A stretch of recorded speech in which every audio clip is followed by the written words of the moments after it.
Programa de opinión de producción nacional con elementos de lenguaje, salud, sexo y violencia, que solo bajo la supervisión de padres, madres, representantes o responsables es apto para niños, niñas y adolescentes.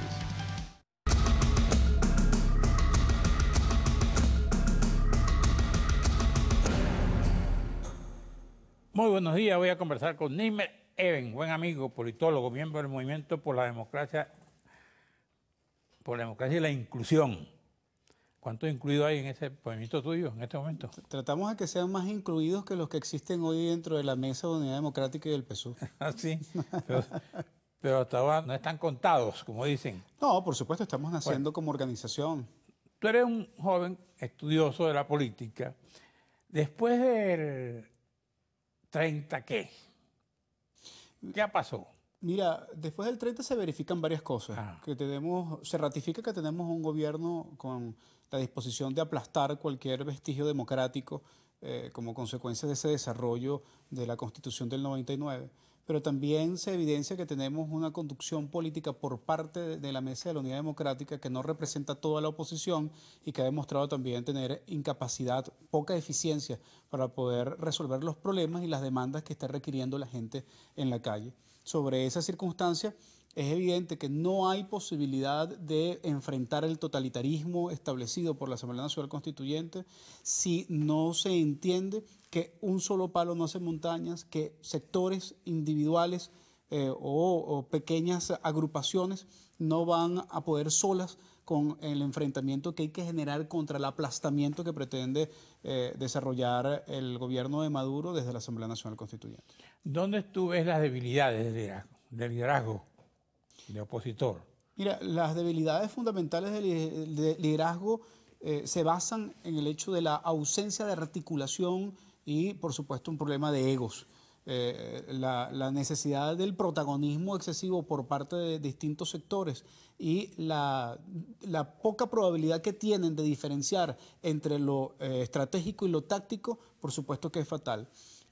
Hoy, la única manera de poder confrontar lo que es este neototalitarismo desarrollado, que se va a desarrollar desde la Asamblea Nacional Constituyente, es con base en la posibilidad de la articulación de diversos sectores más allá de la Mesa de la Unidad Democrática y que deben ir más allá de la Mesa de la Unidad Democrática. ¿Dónde están esos sectores? Mira, está en el chavismo crítico, está en el chavismo democrático, en la izquierda democrática, en los movimientos autónomos, en la sociedad civil, que no son parte de la Mesa de la Unidad Democrática. La Mesa de la Unidad Democrática ya llegó a su límite.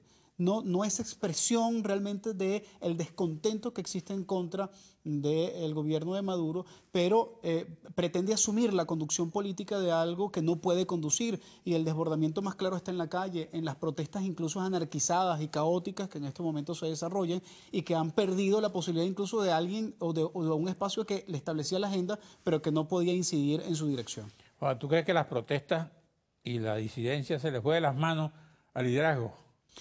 Yo creo que hay un desbordamiento de la Mesa de la Unidad Democrática y de su liderazgo.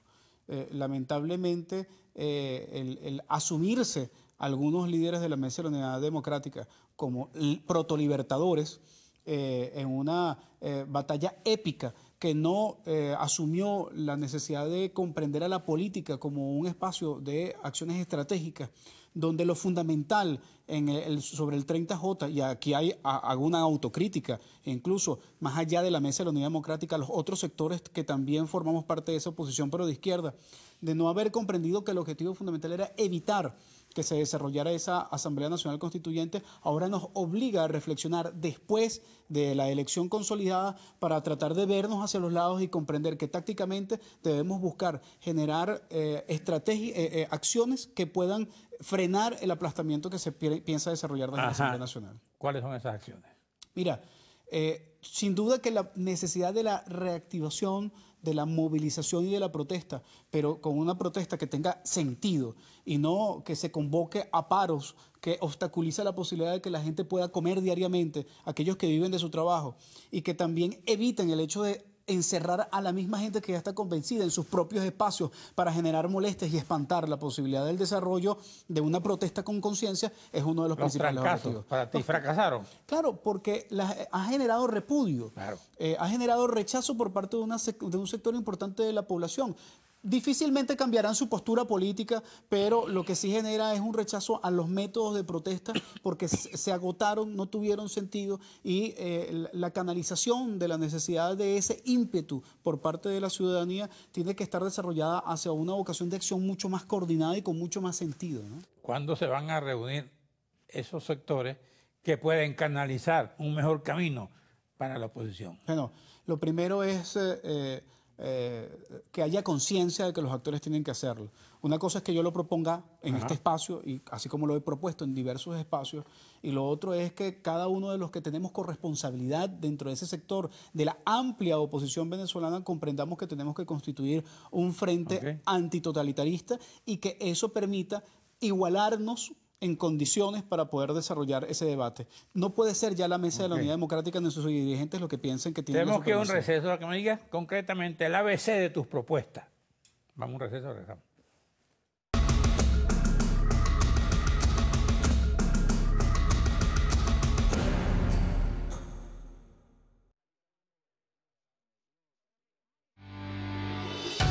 Estás viendo Regiones.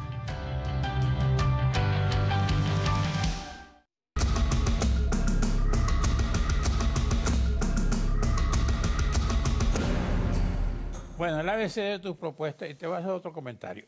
Esta gente que se desliza hacia los egos en función de un objetivo que no han conseguido, no se dan cuenta ese liderazgo que los egos no son buenos para una dirigencia política seria.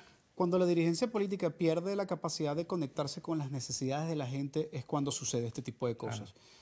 Más allá de la situación de rechazo a la política de Maduro, que también se desconectó de la mayoría de la gente que apoyaba al chavismo, pues también la conducción de la Mesa de la Unidad Democrática ha cometido el mismo error y son dos cúpulas que están pretendiendo conducir al país a destinos con base en sus propios intereses y no con los intereses de la gente. Por eso, en relación con las propuestas, lo primero es la necesidad de generar un órgano mínimo de establecimiento de medidas tácticas, un frente contra el totalitarismo, en donde puedan caber los distintos sectores más allá de la Mesa de la Unidad Democrática e incluso que implica la disolución de la Mesa de la Unidad Democrática como organismo y que permita entonces una visión mucho más amplia.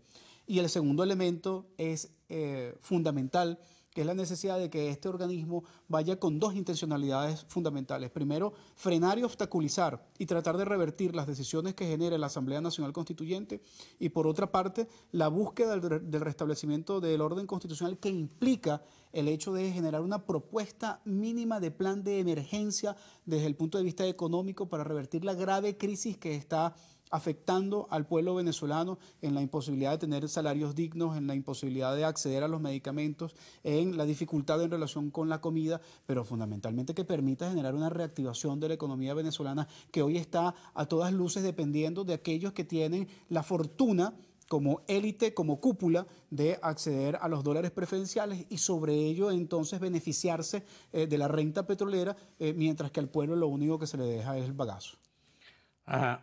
¿Cómo hurgar en la fertilidad de ese movimiento opositor que está ahí y que no está en ningún lado?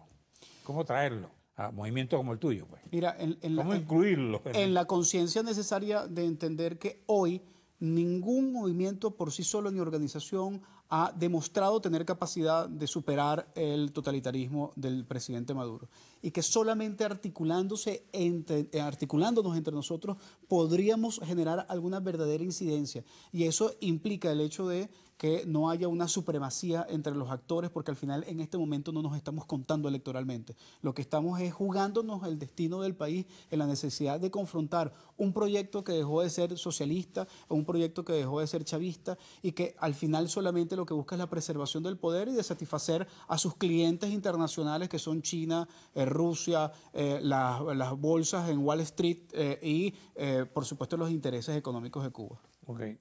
Tu posición es ni PSUV ni MUD. ¿Qué?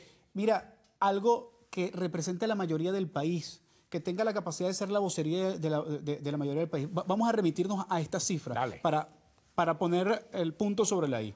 Si asumimos las cifras oficiales de la Mesa de la Unidad Democrática en relación con la consulta que se hizo el 16 de julio, supuestamente participaron un poco más de 7 millones de personas en esa consulta. Pero según esa misma Mesa de la Unidad Democrática, en la elección del 30 de julio participaron 2.4 millones de personas.